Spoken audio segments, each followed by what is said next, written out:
Kichikroq sotuvdagi hovli qidirganlar uchun zo'r variantimiz chiqyapti. Selxozdan 5,5 kilometr kirganda mana shunaqa 1,5 sotuvli obyekt, shu uyni sizlar bilan ko'rib chiqamiz hozir.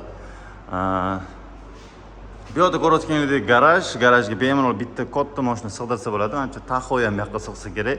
Tashqari tarafda yana bitta joy bor, mashina qo'ysa bo'ladigan joy bor. Bu tarafda kichkina zelenoy zona. Bu yerda yozgi oshxonalar bilan qilyapti, hozir ko'rayotganingizdek.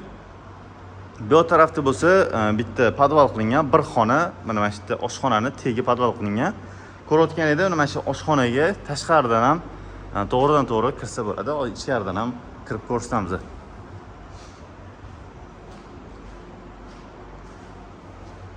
Sotug'i kichkina bo'lgani bilan ham, lekin planirovka zo'r qilingan. Shuning uchun ham xonalar juda ham keng va anchagina ko'p xona qilingan. Kirishimiz bilan mana o'ng tarafda mana shu bitta katta xona bo'lyapti. Bu joyimizni oilaviy o'tirish uchun zona qilib qo'ysa, menimcha yaxshi bo'lsa kerak, chunki shunday yonida oshxona. Oshxonaga yetib o'tganda tashqariga promoy kirib chiqsa bo'ladi. Xo'p, bu tarafda bo'lsa endi bitta birinchi qavat uchun zalimiz bo'lyapti. Shunday yonida birinchi qavat uchun bitta общий sanuzil.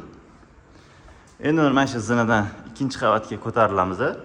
Podvalimizni aytdim, podvalimiz o'sha faqat tashqaridan tushiladi, binoning ichidan podvalga tushib bo'lmaydi.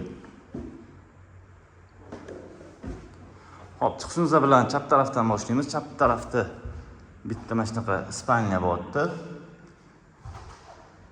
Bu tarafda yana bitta xona. Ikkinchi qavatda umumiy shunda 4 ta xona bo'lyapti. Bu xonamiz zal, bu uyimizdagi ikkinchi zal bo'lyapti. Bu tarafda mana oxirgi spalnyamiz.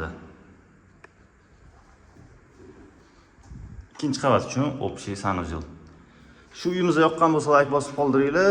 Shu uyimiz sotuvda, narxlari, hamma ma'lumotlari opsiyada yoziladi. Bemalol telefon qilib gaplashsanglar bo'ladi. Bemalol ko'rib xarid qilishingiz mumkin. Keyingi videolarda ko'rishguncha sog' bo'linglar, salomat bo'linglar.